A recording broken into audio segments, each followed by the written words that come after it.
Assalamualaikum warahmatullahi wabarakatuh. Bismillahirrahmanirrahim. Tabarakalladzi nazzalal furqana ala 'abdihi liyakuna lil 'alamina nadhir. Allahumma shalli wa sallim ala sayyidina Muhammad wa ala alihi wa sahbihi wa barik wa sallim asma'in. Amma ba'du. Berbicara tentang ilmu tafsir, ada beberapa ulama yang menghindari kata tafsir karena makna tafsir itu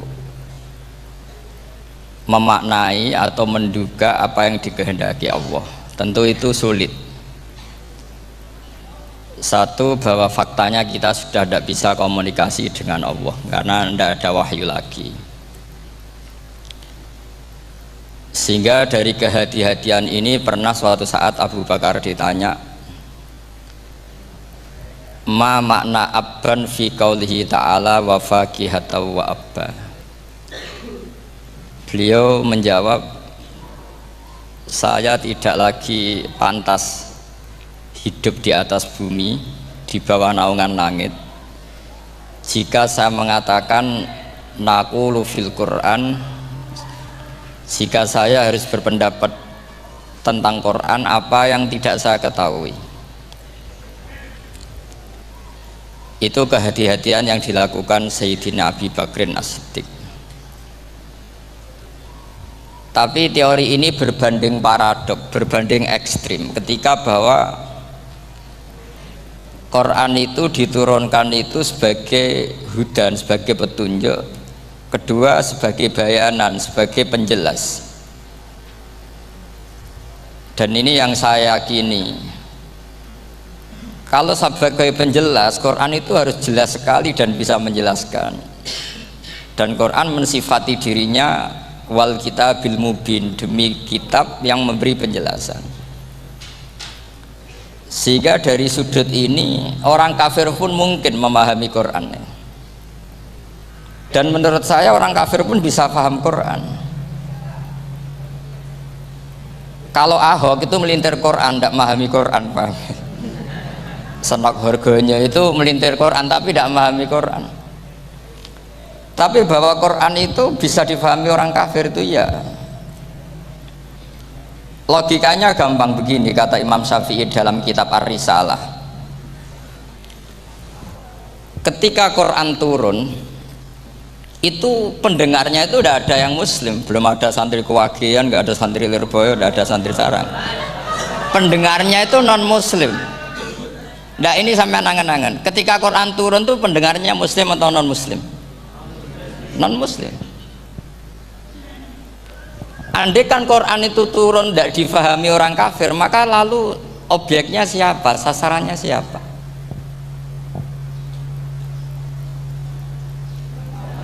Lah sebab itu akan aneh kalau kita yang mondok, misalnya ngaji Itqon, ngaji Alfiyah, ngaji Ulumul Quran, apa saja, kemudian Anda tidak paham Quran, padahal orang kafir saja bisa paham.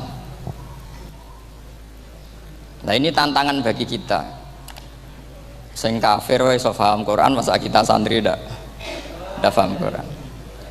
Makanya begini, di antara awal-awal periode Makkiyah ada surat disebut Qul ya ayyuhal kafirun. Katakan Muhammad ya ayyuhal kafirun. Karena mukhatabnya atau lawan dialeknya Nabi adalah orang-orang apa? Kafir. Mereka paham ketika dijelaskan Quran, paham. Dan sebagian mereka menjadi mukmin karena paham. Itu termasuk isi makalah yang saya utarakan di sini. Mereka tanya, ya Muhammad, siflana rabbak amin dahabin amin nuhasin amin hajarin. Karena orang kafir jahiliyah itu punya tren yang namanya Tuhan itu fisik. Mereka punya Lata, punya Uzza, punya Hubal. Sehingga kalau Tuhan-Tuhan kita ini dari batu, Muhammad, katanya Anda punya Tuhan yang berbeda, lalu Tuhan Anda ini dari emas atau dari perak. Turunlah ayat Qul huwallahu ahad Allahus Somad. Lagi-lagi mukhatabnya adalah orang kafir. Makanya ini juga akhirnya jadi ilmu madhab, ilmu tentang firqah-firqah dalam Islam, bahwa kesalahan terbesar orang Khawarij sebagaimana yang dikutip Imam Bukhari, nanti sampean cari di juz 4 atau di juz 3, pokoknya di bab Babu Qitalil Khawarij, karena Imam Bukhari punya adat diulang-ulang. Kata Ibnu Umar yang dikutip Imam Bukhari, innahum intolaku ila ayatin nazalat fil kufar faja'aluha alal mu'minin. Orang-orang Khawarij, atau kalau sekarang orang-orang radikalisme, itu meneliti Quran, kemudian ketika ada kriteria manusia-manusia tertentu itu dianggap itu kenanya orang Islam, korbannya orang Islam, padahal awal mula ayat ini turun untuk orang kafir atau kritikan pada orang kafir.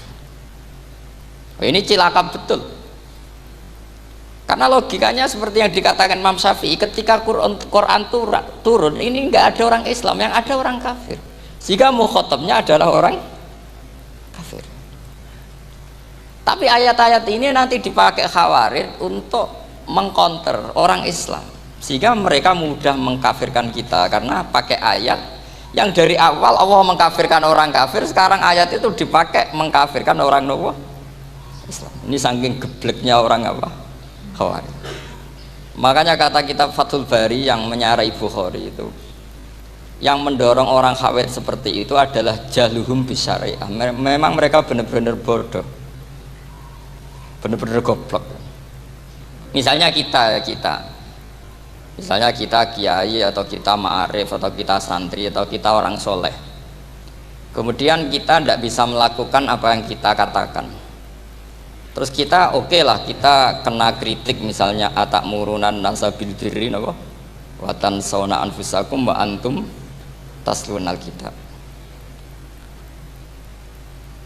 Terus kita katanya bisa ngomong tapi tidak bisa melakukan, terus dikritik dengan ayat itu mestinya tidak tepat, karena itu asbabun nuzulnya adalah orang-orang Yahudi, karena tahu bahwa sifat Rasulullah itu ada di Taurat, mereka menyuruh keluarganya itu masuk Islam, tapi mereka sendiri tidak mau Islam. Kemudian turunlah ayat atakmurunan nasa bil birri wa tansawna anfusakum wa antum taslunal kitab afala ta'qilun. Sekarang perbandingannya begini, misalnya ada orang Islam, taruh saja Zaid itu maling, ya maling, konsisten dia malingnya sampai tua. Terus menurut Anda Zaid yang muslim ini, Zaid itu muslim tapi maling, jangan bilang maling tapi muslim, dia itu ya. Kemudian Zaid bilang ke anaknya, "Cung, kowe aja dadi maling, dadi santri sing soleh, sing maling bapak tok." Ndak, ini menurut analisis usul fikih, ngomongnya Zaid itu benar apa salah? Benar kan? Nasihatnya ya benar, ngomongnya juga benar. Kamu tidak bisa ngeritik Zaid, kamu bisa ngomong tapi tidak bisa melakukan, tidak bisa. Fa innal amra bil ma'ruf wajib, wal qawla bil ma'ruf ya wajib, wal qawla bil haqqi ya wajib. Jadi itu hal yang berbeda. Misalnya fa innal amra bil ma'rufi wajibun, memerintahkan barang baik itu baik. Wa innal qawla bil haqqi ya wajib, mengatakan yang hak itu ya wajib. Berarti Zaid tetap kena khitab, kamu harus nasihati anak secara benar, kamu juga harus ngomong hukum secara benar. Lalu ketika Zaid ngomong hukum secara benar, cung ojo maling, maling ku dosa, cung ojo nerusno profesine bapak maling itu tidak benar. Dia berarti sudah melakukan dua kebenaran, yaitu ngomongnya benar, nasihatnya benar. Dia salah, perilakunya tetap maling. Tapi jangan karena dia maling lalu omongannya enggak salah juga, berarti salahnya malah tiga. Makanya ini pentingnya ngaji sama ulama, sama ahli usul fikih. Jadi tidak bisa dicampur adukkan. Zaid gagal dalam perilaku, tapi jangan gagal lagi di nasihat. Nanti kalau dia tidak nasihati, maka anaknya terus maling, alasannya niru bapaknya. Karena bapaknya kalau mau nasihati nanti disemprit sama santri-santri, Pak, sama rawlah nasihati anak era sama maling sama dewe maling. Oh, tidak bisa cara usul fikih itu malah yudroku kulluh la yudroku napa kulluh, atau bahasa populernya al maisur la yasqutu bil maksur.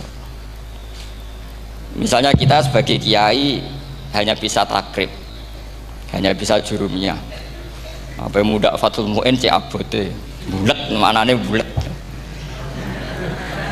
Kamu tidak boleh ngomong gini, Cong, kowe sebagai muridku kudu nurut aku, nak gurumu goblok tok takrib, kowe tok takrib wae, gak oleh ngelangkai guru, gak sopan gitu misalnya gitu. Gak boleh gitu, tetap kita ngomong, Cong, kowe aja kaya aku, kowe kudu alim fatul mu'in, alim fatul wahab. Tapi tidak bisa protes, Pak Guru sendiri tidak bisa. Kebenaran tetap sebagai kebenaran, meskipun kita tidak kuat melakukan atau tidak bisa melakukan. Lagi-lagi ayat itu sebenarnya ada untuk kita, untuk orang Yahudi, ta'murunan nasa bil birri wa tansawna anfusakum wa antum taslunal kitab. Sebab itu istidlal dengan Quran itu memang resikonya tinggi kalau tidak bagi mutabakhir, karena yaitu tadi ini harus ada pengetahuan yang luas tentang asbabun nuzul, tentang kriteria. Nah, kalau terpaksa, saya katakan terpaksa, kalau terpaksa kita iktibar itu boleh, tapi itu terpaksa, bahwa Allah mengkritik orang yang bisa ngomong tapi tidak bisa melakukan. Tapi itu secara usul fikih itu runyam, teori ini runyam sekali, fatal. Sama lihat tuh di kitab Bajuri atau di kitab-kitab fikih yang lain, ketika Shahibil Burdah atau Shahibil Bur'ah itu yang Imam Busiri itu, Muhammad bin Busiri itu, niku salah nama tapi kadung populer. Jadi sebetulnya Imam Busiri itu Shahibil Bur'ah, bukan Shahibil Burdah, tapi kadung terkenal Burdah, kita ikut-ikutan apa? Burdah.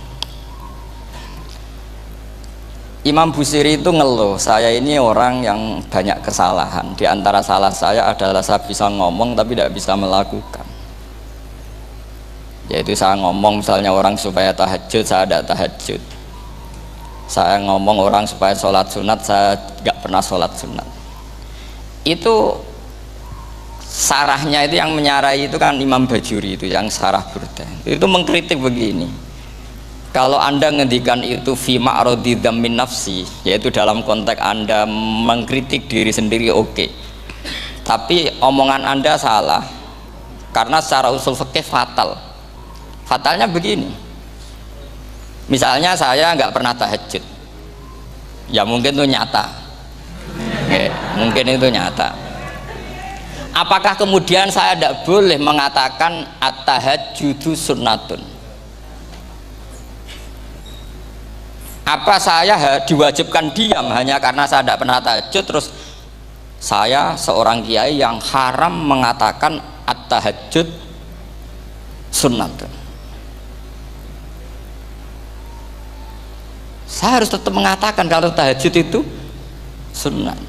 Saya kalau punya santri tetap saya bilang, Jong, napas nganggur yuk tahajud itu sunat. Karena mengatakan kebaikan pasti bagian dari kebaikan itu sendiri.